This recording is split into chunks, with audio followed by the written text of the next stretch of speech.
Stockson Studio. Salut, bienvenue dans l'Assiette Nantaise, le podcast complètement food de Nantes. Dans cet épisode, je vous propose une rencontre avec Dominique Quirk, l'un des rares, voire peut-être même le seul chef anglais de Nantes. Dominique est le propriétaire du restaurant Pickles, situé rue du Marais, tout près de la préfecture. Le Pickles fête cette année ses 10 ans. Alors ce n'est pas uniquement pour cette raison que je voulais rencontrer Dominique, c'est surtout parce que son parcours est très inspirant. Dominique, c'est l'histoire d'un cadre dans l'informatique qui découvre et tombe complètement amoureux de la gastronomie au point d'en faire son métier. Et puis, c'est aussi un chef engagé. Depuis l'ouverture de son établissement, il travaille essentiellement avec les éleveurs, maraîchers et vignerons du terroir nantais. Je vous invite vraiment à l'écouter parler de sa relation avec les producteurs et leurs produits, de sa passion pour les races anciennes et de son respect pour ce métier de chef. Allez, c'est parti, je m'appelle Christophe Artus, vous écoutez l'Assiette Nantaise, épisode 14. L'Assiette Nantaise, le podcast complètement food de Nantes. Bonjour Dominique. Bonjour. Alors Dominique, on va retracer ton parcours. C'est une belle histoire de reconversion. On va parler aussi de ce que tu défends au quotidien ici dans ton restaurant. Mais avant, peut-être juste un mot. Là, on est dans la salle avec une déco très chaleureuse. Tu peux nous décrire, nous parler un peu justement de ton restaurant, de ta salle? J'ai fait refaire la salle il y a 2 ans. J'avais envie enfin d'avoir quelque chose qui nous ressemble à notre façon de travailler, c'est-à-dire organique. Quelque chose qui, en termes de matière, c'est très naturel. Minéral, mais il y a du bois, il y a du métal, mais aussi quand on rentre dans le restaurant, on voit tout de suite la façade du bar qui a été réalisée par un super artiste, un guest qui est parti de quelque chose de l'oxydation le métal de acier Corten. C'est Justine Fradin, l'archi intérieur, qui m'a mis en relation avec plusieurs artistes. Donc oxydation pour le côté imprévisible, spontané, visuellement très chaleureux, mais aussi très beau. Hein. C'est vraiment très beau. Je confirme. Donc voilà, brut. Qu'est-ce que ça dit finalement de toi et du restaurant? Je voulais que les gens ils se sentent à l'aise, qu'ils voient qu'ils se trouvent dans une maison actuelle, mais qui ne cherchent pas à... Je suis pas dans le bling bling, je suis pas dans le faire semblant. On est assez brut, mais qualitatif. On essaye d'aller à l'essentiel, mais surtout il y a vraiment une proximité entre nous et vous, les clients. Donc, je veux que les gens ils se sentent à l'aise quand ils arrivent tout de suite accueillis. Voilà. Alors, on va revenir sur ton parcours. Je le disais, c'est un parcours peu ordinaire. Tu es anglais, originaire de Newcastle. Oui. La cuisine, enfant, ça représentait quelque chose? J'étais plutôt aisé, à la famille aisée. Donc, mon papa, il était architecte. On avait les moyens de bien manger. Je sortais au restaurant avec mes parents très, très, très souvent. Le restaurant pour moi, c'était un moment d'intimité, un moment privilégié avec mes parents ou avec d'autres, que ce soit pizzeria ou bonne table. Mais peut-être on sortait au moins 1 fois, 2 fois par semaine. Et donc très rapidement, j'étais à la fois à l'aise, j'aimais ce milieu et je voyais l'intérêt de réunir des gens autour de quelque chose à manger, que ce soit simple ou élaboré. Donc, pour moi, la nourriture, c'était vraiment le côté restaurant. L'achat produits bruts, on avait je pense, des bons produits parce qu'on avait les moyens pour acheter les choses, mais il n'y avait pas du tout la connaissance de provenance, d'où ça vient, qui a fait quoi.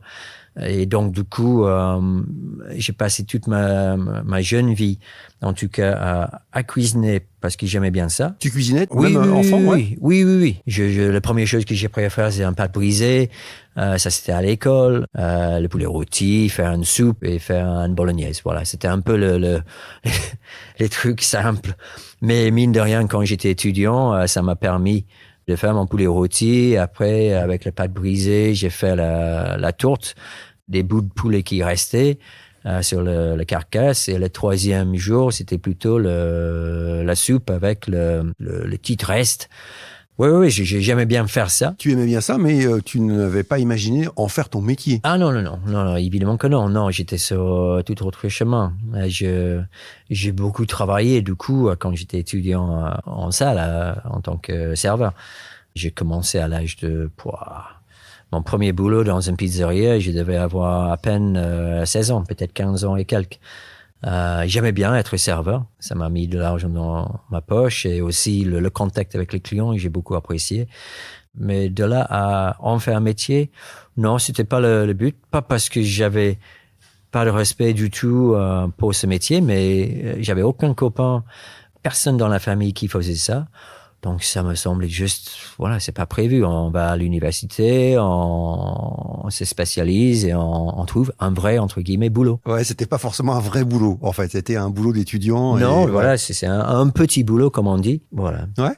Alors, des études, effectivement. Et puis, alors après, tu deviens, on va avancer un peu dans ta carrière, mais tu deviens cadre dans le consulting en informatique dans une grande entreprise du CAC 40. Ouais. Pendant une dizaine d'années, c'est ça? Chez Cap, tout en tout, c'était 8 ans.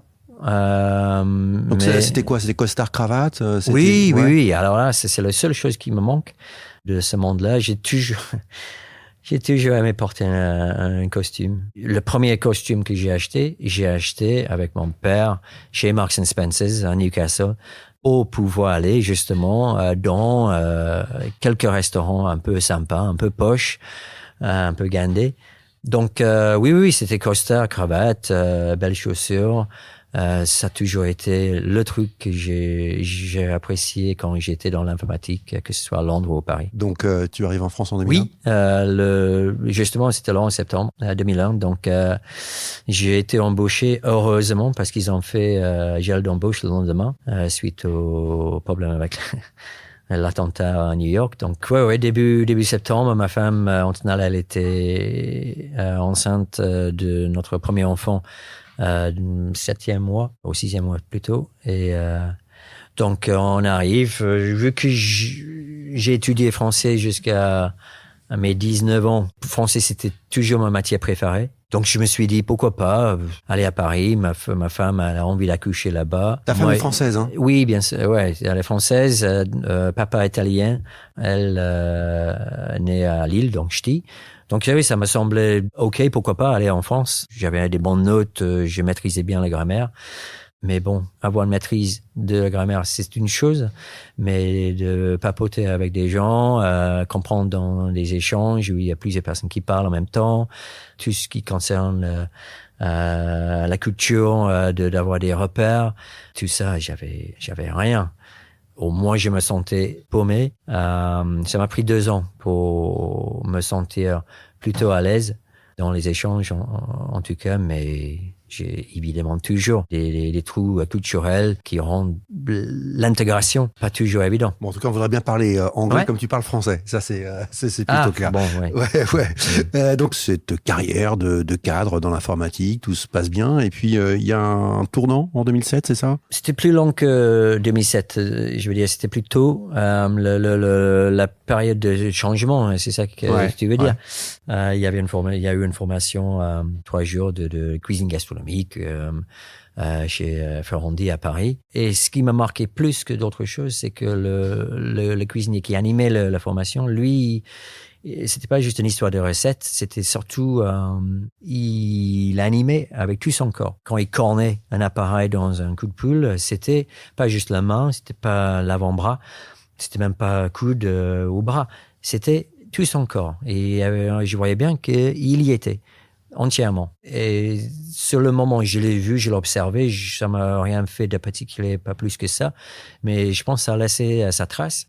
Après, il y a eu d'autres éléments des vacances de Noël avec des copains. J'ai préparé à manger, j'ai préparé des listes, des courses, j'ai commencé à m'organiser, structurer ma pensée par rapport à la mise en place, chose que j'avais jamais fait avant. Pourquoi? Je sais pas, mais il y a clairement eu quelque chose déjà en marche. Je pense que ça, c'était 2005. Tu vois, donc c'était déjà quelques déclics. Mais il faut dire que pendant longtemps, là, on était dans le 19e. On a un très bon marché à Place des Fêtes. 19e à Paris.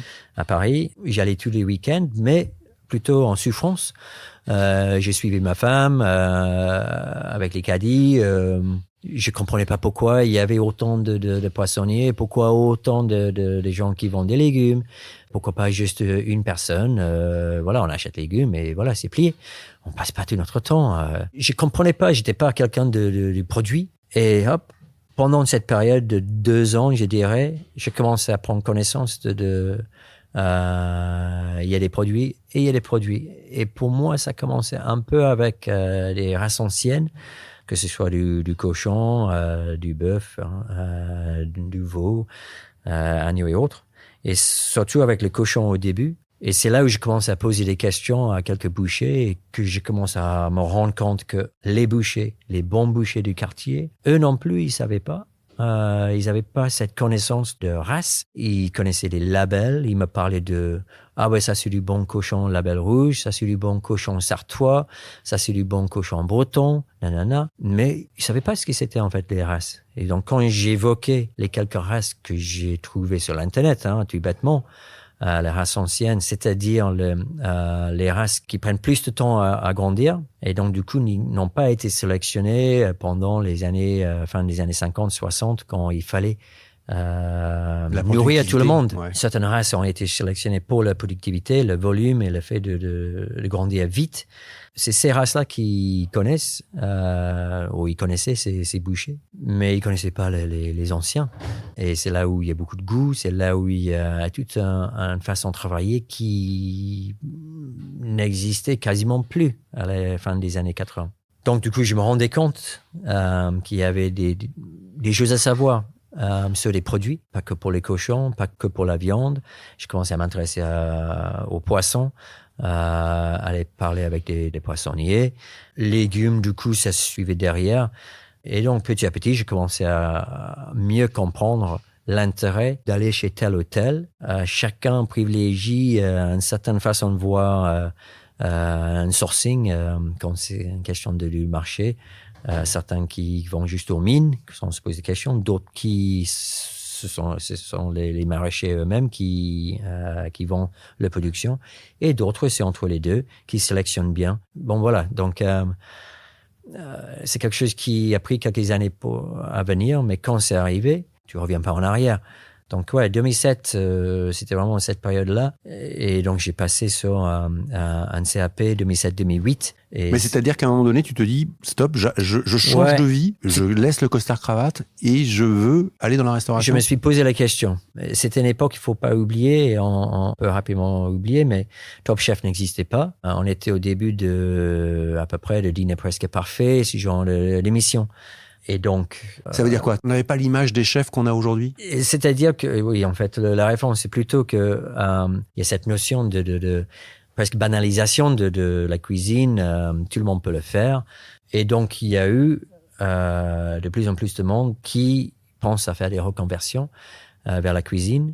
Et du coup, justement, je ne voulais pas faire ça à la légère. J'avais trop de respect pour ce métier de cuisinier. Et en plus, j'avais une famille. J'ai toujours une famille, évidemment. Donc, on ne change pas son salaire du jour au lendemain. C'est un impact direct. On ne change pas ses horaires. Donc, je voulais faire ça sérieusement, avec du respect à la fois pour le métier vers lequel je pensais peut-être aller, mais aussi pour les gens qui partageaient ma vie. Il fallait aller doucement. Et donc, ça a pris du temps pour y arriver. J'ai pas décidé juste, hop, on y va. J'en ai parlé avec un chef direct chez Capgemini, par exemple, pour le prévenir une année avant, que j'allais demander. Chez qui tu travaillais. Oui, voilà. Donc style 2005-2006, j'ai commencé à sensibiliser mon chef, parce que moi, j'étais moi-même chef de projet. Donc, ça se fait pas de juste partir du jour au lendemain ou même au bout dans 2-3 mois. J'ai discuté avec certaines personnes du métier pour voir s'ils pensaient que c'était faisable. Tu avais quel âge à cette époque? 36. Ouais, 36, 37. Mais l'incontournable dans tout ça, en Angleterre, ça n'aurait pas été possible, par exemple. Mais en France, l'incontournable, c'était le financement, le fonds GESIF, qui n'existe plus. Il y a un autre dispositif, mais donc ce congé individuel de formation. Exactement. Hein. Ouais. Donc sans ça, jamais la vie, j'aurais pu changer. Donc là, j'ai profité de fonds GESIF pour percevoir mon salaire de consultant pendant la période de ma formation, qui est quelque chose, mais exceptionnel. Il faut pas oublier. Donc, c'est bon de le rappeler, ouais, effectivement. On a cette chance. Alors, je sais que ça n'existe pas tel que moi je l'avais à l'époque, mais il y a toujours quelque chose. Et il faut pas oublier qu'on a quand même belle chance en France entre ça, le chômage qui nous permet de percevoir quand même un revenu qui n'est pas rien. Faites un petit période de chômage en Angleterre et vous allez voir, c'est pas la même chose. En bref, il y a plusieurs choses qui font que les changements de vie soient faisables et plus confortables ici en France qu'ailleurs. Ça existe en Angleterre et aux États-Unis, certainement les gens qui self-made man qui font le truc. Mais ici, c'est faisable et on est accompagné et donc voilà. Donc ça, c'était possible. Et c'est vrai que lorsque tu dis que tu prends au sérieux ce métier, oui. que tu le respectes, effectivement, tu fais cette formation, tu passes un CAP de cuisine dans un Greta, dans un établissement public, et puis ensuite tu prends une année sabbatique et tu fais des stages. Tu multiplies les expériences. On ne sait pas ce qu'on veut. La cuisine, c'est énorme. Il y a tellement de choses à faire. Là, j'ai fait du traiteur, j'ai fait collectivité, la cuisine, comment ils appellent ça, bourgeoise, dans un petit truc dans le 13e, un truc asiatique qui peut brancher, plein centre-ville à Paris, gros volume, plusieurs choses différentes. Tout ça pour voir, en fait, moi, je fais quoi, en fait? Qu'est-ce que je veux faire? Ouais, malheureusement, en fait, ce qui me branche le plus, c'est la transformation de tout de A à Z. C'est le produit brut qui devient autre chose, tout en restant clairement le produit brut, on voit bien. C'est un cuisinier un chef qui s'appelle Enaki Espitart, qui est au Châteaubriand à Paris, qui était un peu, je pense, on a tous un maître ou quelqu'un qui dans nos têtes qui nous inspire. Et j'ai fait, quand j'étais au chômage, des stages chez lui, en essayant de trouver un poste. Et le premier soir première journée que j'ai passé chez lui, je rentre, ma femme elle dormait et je la réveille et j'ai dit à Antonin, alors là, c'est pour ça que j'ai changé ce métier. J'ai bien vu l'énergie, la créativité, les produits nature. On reconnaît bien la betterave ou le navet de telle ou telle provenance dans l'assiette, mais c'est accompagné par quelque chose qui, c'est quoi ce condiment? Voilà, c'est ça qui m'a fait rêver. Et malheureusement, c'est ça qui prend probablement le plus de temps à faire parce qu'on est plutôt à petite échelle. Pour comprendre, ça veut dire que tu t'orientes vers la gastronomie. La gastronomie. Et quand tu dis malheureusement, c'est parce que. Parce que j'ai du boulot.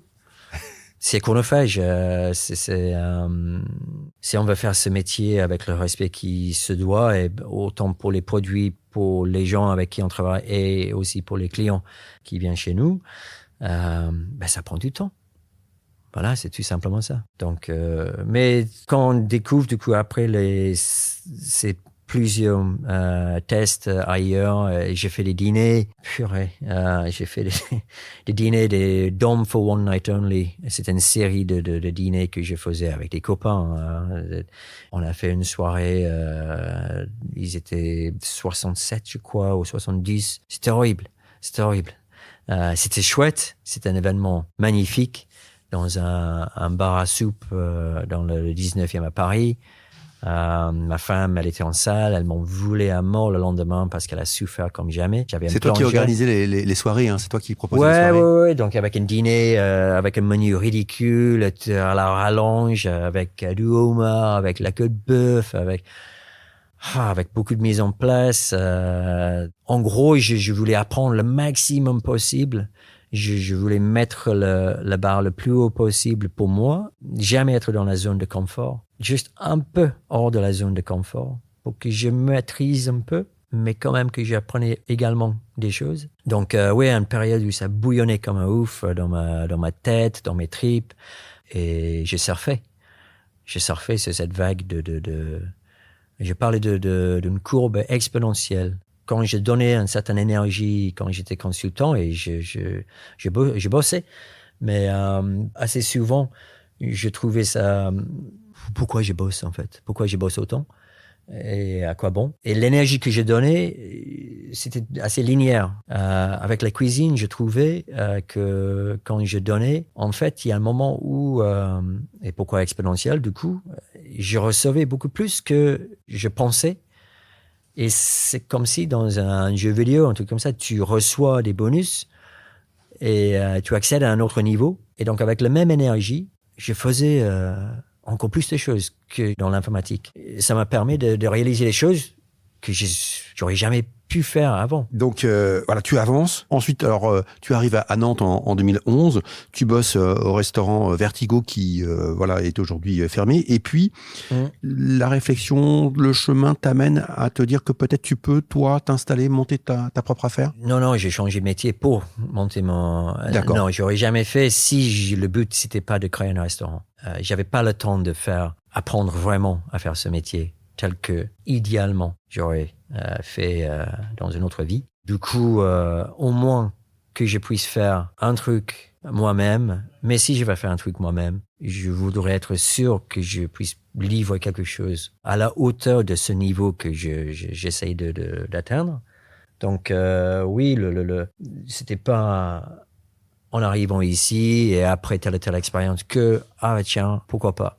On fait tout ça pour un jour, dans pas trop longtemps, avoir un restaurant. Donc, le Vertigo, là, qui n'a pas fonctionné, et c'était pas du tout à mon image, mais ça m'a permis de venir à Nantes, découvrir déjà le public nantais et commencer à découvrir des fournisseurs. Le propriétaire de ce lieu-là, il m'a fait une rupture conventionnelle qui m'a permis de prendre le temps. Et ça m'a pris 1 an pour mettre en place les idées pour le restaurant, pour faire le Kiss Kiss Bank Bank, le financement participatif, qui était la première fois que j'ai mis sur papier ce que j'avais en tête. C'est quoi Pickles?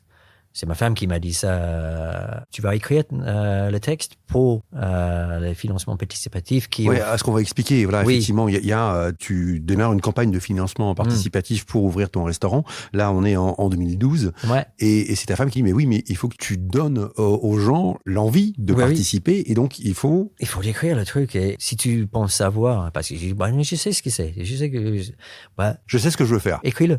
Vas-y, je ne veux pas l'entendre avant que tu l'aies écrit. Je me suis mis à écrire, ça a pris 2 jours. Et c'était un moment clé, évidemment, que je touche vraiment de quoi ça cause, ce projet. Alors, ça causait de quoi, ce projet? Tout de suite, c'était très produit. C'était très produit, c'était goût, c'était très humain. Je parlais beaucoup déjà des individus. J'avais déjà rencontré l'un des producteurs avec qui je voulais travailler.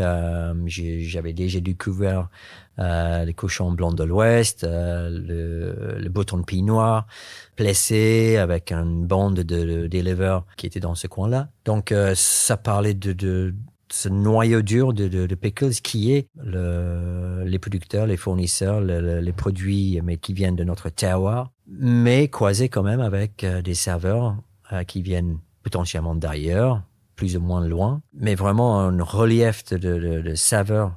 J'aime pas les choses fades, j'aime les choses vraies, mais vraies dans le sens, si on met un intitulé, si on met tel ou tel produit, on le ressent. C'est pas juste pour faire rêver, il faut que ce soit présent. Donc, Pickles, ça a toujours été un peu ça dès le départ. Alors, ouverture du restaurant, donc, il y a 10 ans, en janvier 2014. Ouais. C'est des rencontres entre toi, le chef, et les producteurs, des maraîchers. Ouais. Et puis, ces produits, tu les travailles. Mais comment on pourrait d'ailleurs finalement définir ta cuisine? C'est très savoureux. Pendant longtemps, c'était un peu trop fouillis. Peut-être il y avait un tel boulimie d'enthousiasme. Donc, j'avais beaucoup de saveurs que j'avais envie. Je découvrais, on peut mettre ça aussi. Donc, très rapidement, dans chaque assiette, on allait retrouver 8, 9 trucs. Des petits condiments, des petits machins. Ça reste la même tendance, mais c'est un peu plus sage. Je trouve, en tout cas, c'est pas vraiment à moi de dire, par ailleurs. Mais mes clients aujourd'hui, ils me parlent toujours du fait que, là, on goûte des choses, des saveurs qu'on goûte nulle part ailleurs. Ah oui, ok. Mais en même temps, ça a l'air ils trouvent que c'est cohérent. Donc, Ça me va. Mais voilà, donc beaucoup de saveurs, beaucoup de textures, beaucoup de relief. Et je reviens sur le sourcing, sur l'appro qui est si importante pour toi.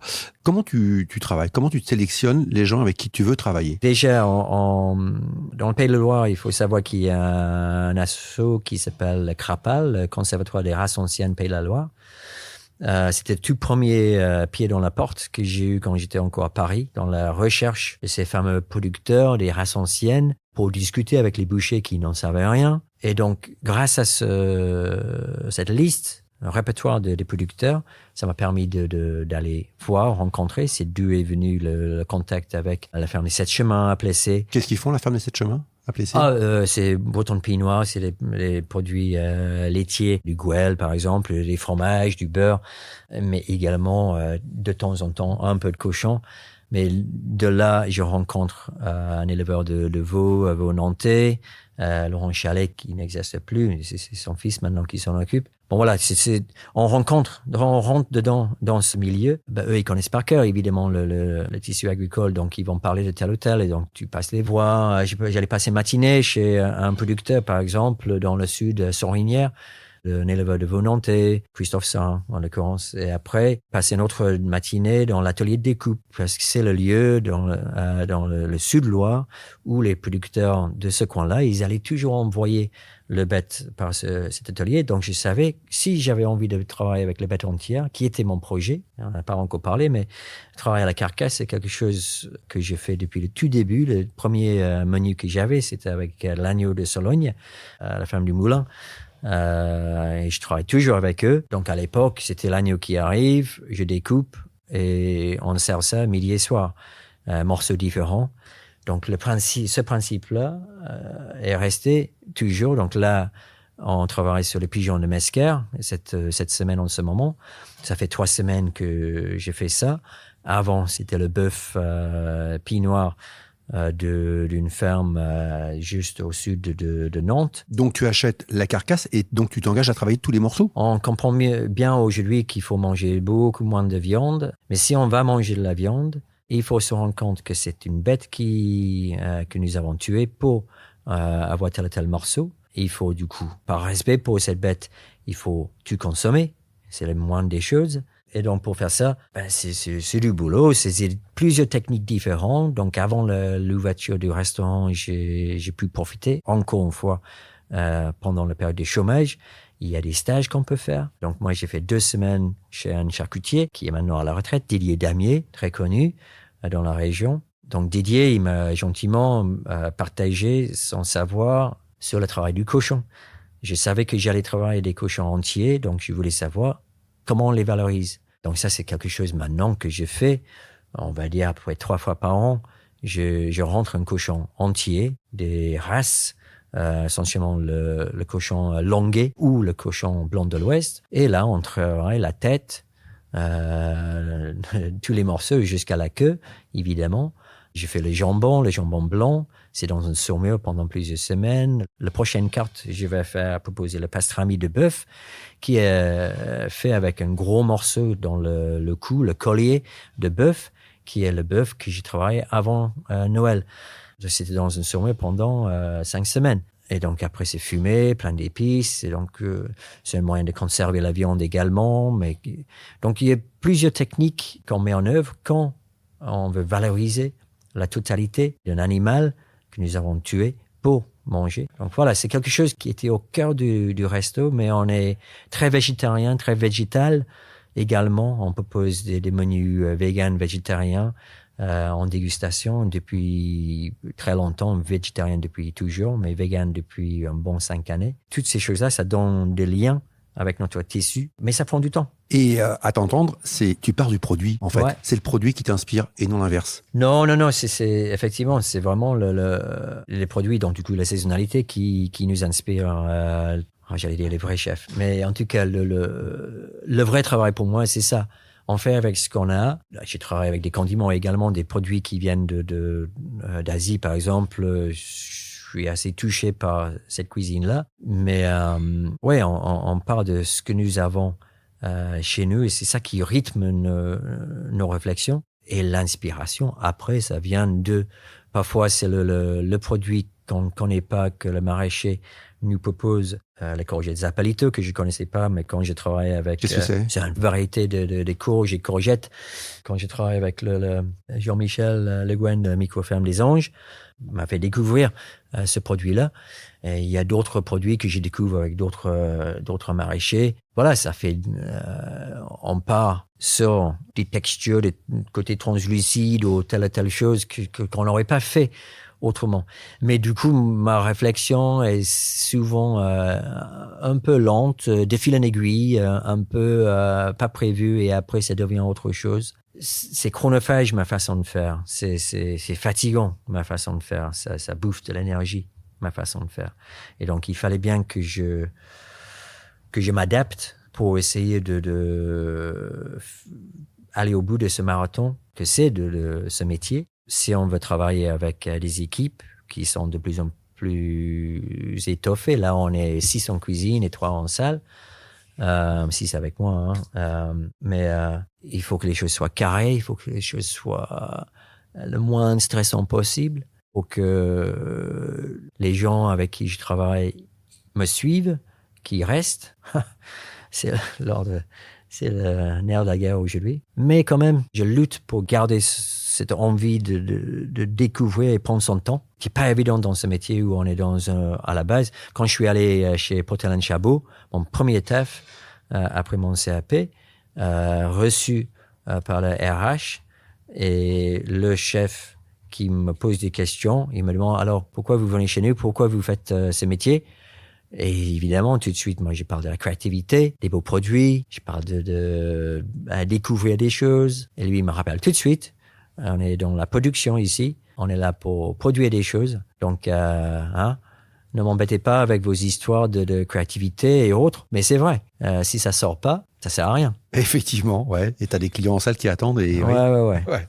Donc, Et tout à l'heure, tu disais voilà, que tu voulais rester dans cette zone un tout petit peu au-dessus de la zone de confort. C'est toujours le cas aujourd'hui ou tu es un peu plus cool, justement? Alors, j'ai 55 cette année. Les 10 ans, c'est un moment charnière parce que je décide que ce soit un moment charnière. Ça me tombe pas dessus, c'est juste, je le veux comme ça. Mais je suis en train d'à la fois d'être plus sage, plus carré, plus structuré. Mais je me pose des questions comment je vais garder le grain de folie qui est mon contact avec la cuisine. Je ne fais pas ça pour être un bon cuisinier. Je veux dire pour être un bon professionnel.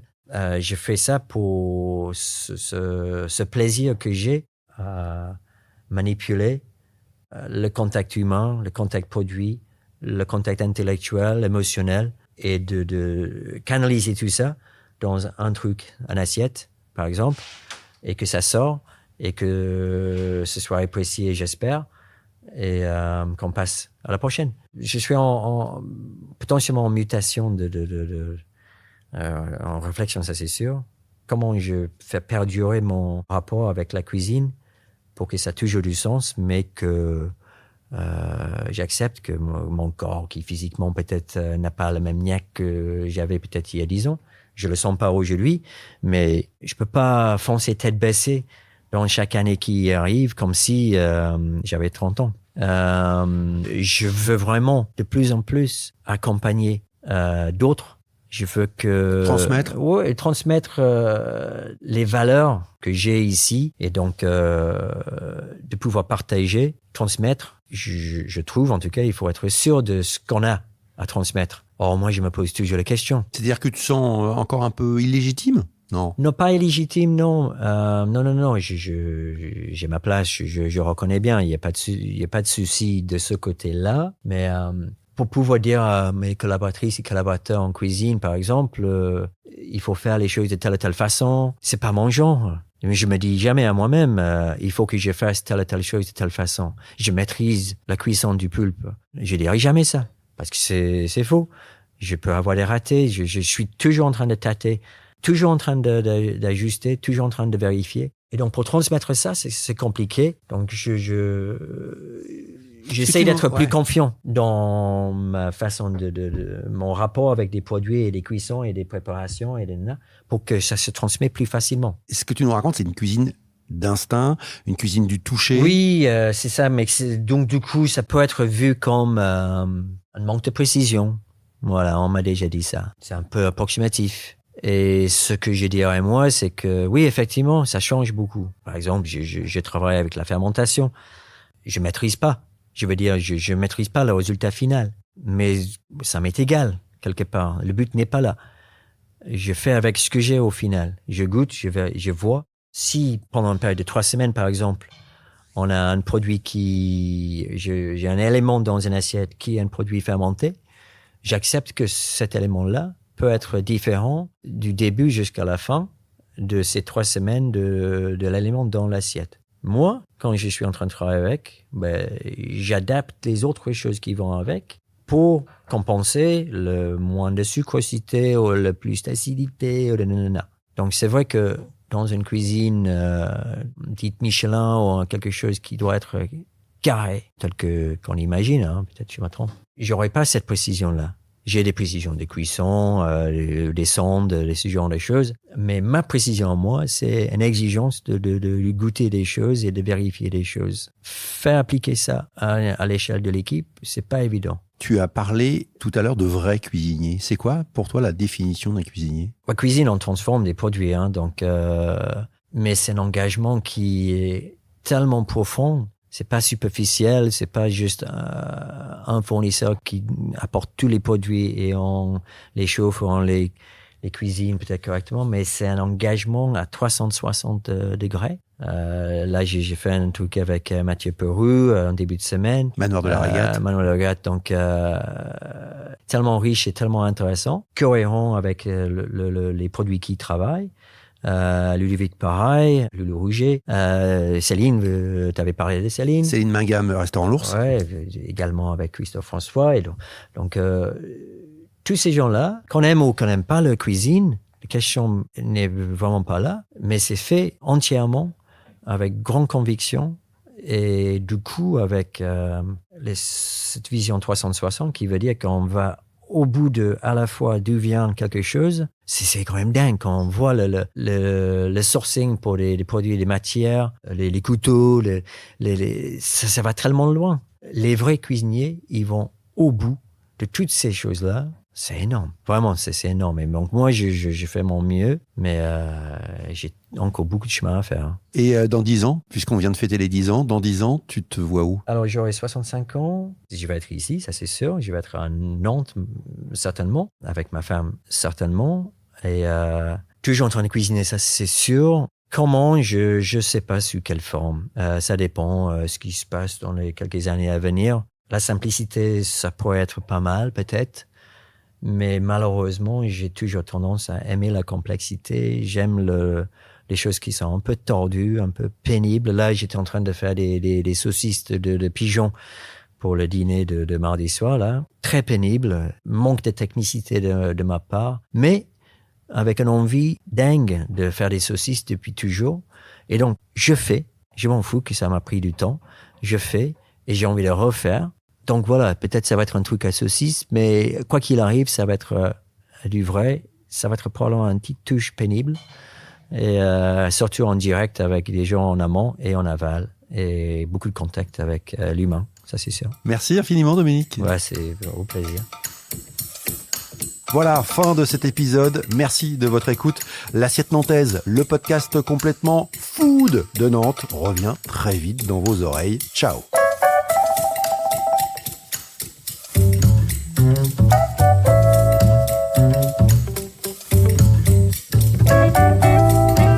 Pour ne pas manquer le prochain épisode de l'Assiette Nantaise, abonnez-vous à ce podcast sur votre plateforme d'écoute préférée.